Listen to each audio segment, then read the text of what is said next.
What's up guys, Xradis HD here bringing you my first tutorial on After Effects. This tutorial has been requested from several people on my channel. It's about the text object coming in from the side, the top, and it's kind of got like a black border around it. I'm sorry for the people who requested this. I'm not mentioning your name because I can't bother to go onto YouTube. But yeah, you know who you are. So I'm going to leave a link in the description for the font, because it is a font. It's not like something you make in After Effects. The only thing you make in After Effects is the movement of it and the position. So once you've downloaded that, installed it and whatnot, just go into After Effects, go into Composition, New Composition, and then you can call it whatever you want. I'm just going to call it Cinematic 1, and just have these settings like 1280 by 720 dimensions and etc. And now you want to import your cinematic, so go to File, Import File. Now I'm going to be using some cinematic from a good friend of mine called XBlazing. He is a sick editor and just a really good guy, to be fair. He's just hit 1k subs and released a editing pack for all you editors out there, so please go over there, give him some credit for what he's done for you guys, give him some feedback, sub to him, do your thing, and yeah, pretty much he deserves it. So I'm going to be using this high-rise cinematic, and if you have a PVR, I know most PVR people have this little problem with black edges around their clip, so just kind of drag that out so you don't see it.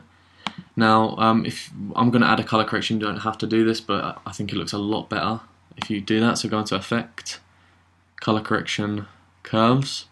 Now you can do it this way, so just do exactly what I do.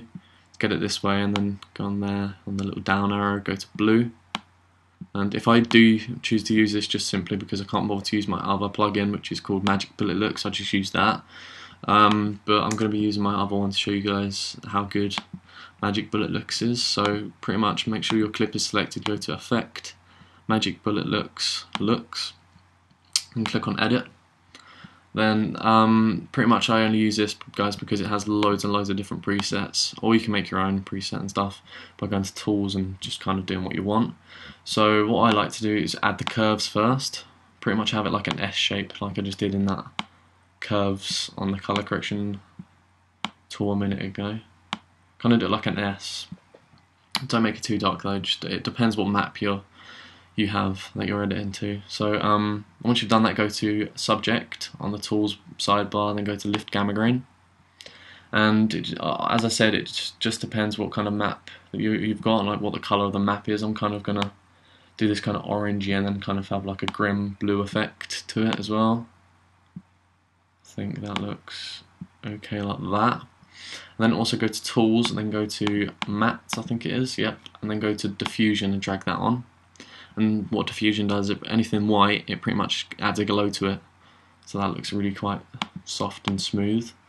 What I like to do sometimes is go to the lens and add an edge softness, pretty much going onto that and then dragging it out just around the edge. But sometimes I overuse it sometimes, so I just sometimes put a vignette on it. But as I said, don't make it too dark, so kind of drag it out. I'm going to keep the vignette on it, so. Okay, that's the color correction added. That looks a lot better now. Now what you want to do is go to Text once you've installed it. If you haven't installed it, this isn't going to work. So go to the text and then click on your clip and then type in whatever you want. I'm going to do Xradis HD. Now, as you can see, you can't really see from S to the HD. You can't really see it because of the background. So you kind of want to drag it in a bright position. I'm going to have it down here and put the scale down. Oh god. Put the scale down slightly by pushing S and then dragging it down so it's nice and better that way, I suppose. Then put the position there. Right, so what you want to do is click on P to put the position kind of thing out. And then once you're at the start of your clip on the timeline, then you just want to hit the keyframe. And then you want to kind of put it out maybe a second or a second and a half or so. And then you want to move your still like being at the start of the timeline, put it back like out of where you can't see it, and that adds it a keyframe. So pretty much from there it kind of comes in like that, and says that, and then stops, and then if you wait maybe a second or two, you can put it back. So to put it back out of the screen as such, add a keyframe to whereabouts you want it to start moving back out by clicking on that little kind of diamond shaped thing, and then maybe move over half a second and then drag it back out, and then it stays there and then just makes its way back out. Because I've had a colour correction that's rendering is really slow and I've got it in full.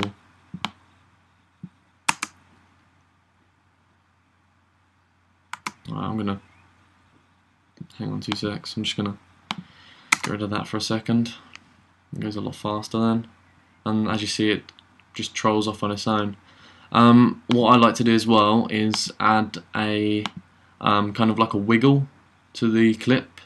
So to do this, you want to go into Layer, New, Null Object, and then you want to go to Layer, New, Camera, and then just click OK. It doesn't really matter what settings you have, and just keep it like that. And then go to when you've got the camera one selected, click P, and then Alt click on Position, and then it comes up with this transform.position like little thing. Now what you want to type in is wiggle, open bracket, and however fast you want it. I usually do about 2,20 close bracket, like that. And now you're going to see it doesn't actually do anything yet.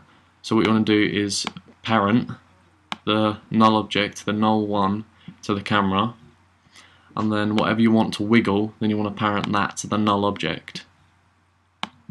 Now as you see, this clip is now kind of wiggling, but you see these black kind of spaces. So go back to your start and kind of zoom out, go to about 33%, and zoom it out. So it's kind of like that. Zoom back in. Now it wiggles and pretty much just wiggles. You can also do the text so it wiggles by parenting that to the null object, and it kind of wiggles with it. That looks a lot better like that. So yeah, thanks for that guys. Remember to rate, comment, subscribe, and more tutorials are coming on the way, so thanks.